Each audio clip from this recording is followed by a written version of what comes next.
Assalamualaikum warahmatullahi wabarakatuh. Alhamdulillahirabbil alamin wa bihi nasta'inu ala umurid dunya waddin. Wassalatu wassalamu ala asrafil wal mursalin wa ala alihi wa sahbihi ajmain, amma ba'du. Bagaimana kabarnya sahabat-sahabat UniQ? Insya Allah kalian pasti sehat semua ya. Amin ya. Semoga yang sedang sakit diberikan kesembuhan oleh Allah Subhanahu wa taala dan diangkat penyakitnya oleh Allah Subhanahu wa taala. Salawat serta salam tidak lupa tercurah kepada baginda Nabi besar kita Muhammad sallallahu alaihi wasallam. Semoga kita mendapatkan syafaatnya di hari kiamat kelak. Kasus yang banyak terjadi di Indonesia yaitu banjir, tanah longsor, serta kebakaran hutan. Kasus ini sering terdengar di berita manapun. Apakah ini terjadi dengan sengaja atau tidak? Di dalam surat Ar-Rum ayat 41 telah dijelaskan, yang artinya telah terjadi kerusakan di darat dan di laut karena perbuatan manusia, karena keserakahan manusia yang mempunyai sifat tidak pernah merasa puas. Penebangan pohon hingga perusakan hutan telah menjadi masalah besar bagi Indonesia. Berdasarkan data Forest Watch Indonesia atau FWI, deforestasi di Indonesia mengalami peningkatan dari sebelumnya 10,47 juta hektar per tahun pada periode 2007-2017 menjadi 10,62 juta hektar per tahun 2012-2022. Hal ini juga sejalan dengan semakin seringnya terjadi banjir bandang hingga tanah longsor di berbagai daerah. Tema yang akan Bapak sampaikan yaitu keutamaan menanam pohon. Menanam pohon adalah salah satu solusi paling murah dalam menangkal perubahan iklim di sekitar lingkungan kita. Seringkali kita mengabaikan pentingnya menanam pohon, padahal ada banyak manfaatnya yang telah kita rasakan dengan tumbuhnya pepohonan di sekitar kita. Di dalam Islam, Allah Subhanahu wa ta'ala telah menciptakan tumbuh-tumbuhan sebagai sumber makanan yang kaya akan manfaat, sedangkan manusia diperintahkan untuk menanam, menyirami, serta menyuburkan tanaman agar meraih hasil yang maksimal dari bibit tumbuhan yang telah diciptakan.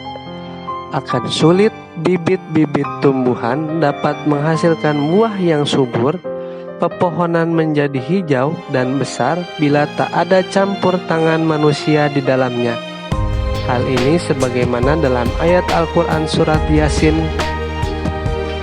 ayat 34 dan 35, yang artinya, dan kami jadikan padanya di bumi itu kebun-kebun kurma dan anggur, dan kami pancarkan padanya beberapa mata air agar mereka dapat makan dari buahnya dan dari hasil usaha tangan mereka. Maka mengapa mereka tidak bersyukur? Dan dari apa yang mereka usahakan, maksudnya yaitu dari apa yang manusia kerjakan seperti menanam, menyirami, menyuburkan tanaman, dan selainnya, dari perbuatan yang membuat buah-buahan matang dengan sempurna. Pada dasarnya, tumbuhnya buah-buahan adalah perbuatan dan ciptaan Allah, akan tetapi di dalamnya tetap ada kerja keras dari manusia. Di dalam surat Ar-Ra'd ayat 4 juga dijelaskan, yang artinya, dan di bumi terdapat bagian-bagian yang berdampingan, kebun-kebun anggur, tanaman-tanaman, pohon kurma yang bercabang dan yang tidak bercabang, disirami dengan air yang sama, tetapi kami lebihkan tanaman yang satu dari yang lainnya dalam hal rasanya. Dalam ayat ini, Al-Quran menjelaskan bahwa bumi memiliki beragam karakter tanah yang bermacam-macam yang saling berdampingan. Ada tanah yang berwarna merah, putih, hitam, berpasir, berbukit-bukit, dan lain sebagainya, yang kesemuanya ini saling berdampingan. Setiap tanah memiliki perbedaan kriteria tumbuhan dan pepohonan yang dapat tumbuh di atasnya.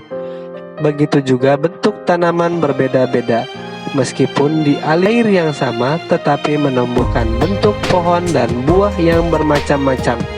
Dan ini semua adalah tanda keajaiban ciptaan Allah.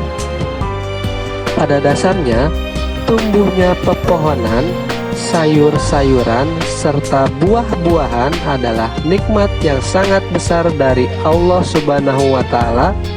Manusia sangat condong menyukai sayur-sayuran, buah-buahan, juga pemandangan taman serta kebun yang indah menyejukkan mata. Alhasil, Bapak ingin mengajak kepada kalian sahabat-sahabat UNIQ untuk menanam pohon sebagai wujud sedekah dan bentuk rasa syukur atas ciptaan Allah. Ini sesuai dengan hadis riwayat Muslim yang artinya, tidaklah seorang Muslim menanam pohon ataupun menanam tanaman, kemudian burung, manusia, hewan ternak memakan darinya, melainkan ia mendapatkan sedekah. Dari penjelasan ini, Bapak memberikan beberapa poin penting, yaitu 1. Menumbuhkan tanaman adalah tugas manusia, karena bibit-bibit tumbuhan yang telah Allah ciptakan hanya dapat tumbuh dengan baik bila ada campur tangan manusia. 2. Keindahan sumber daya alam yang Allah ciptakan hendaknya membuat kita semakin ingat kepada Allah, serta meyakini kebesarannya. Jangan sampai kita terlena dengan kekayaan sumber daya alam yang Allah berikan hingga kita melupakan ketaatan kepada Allah. Sahabat UNIQ, sampai jumpa di cerita hikmah Ramadan SDIT Baitul Jihad berikutnya. Wassalamualaikum warahmatullahi wabarakatuh.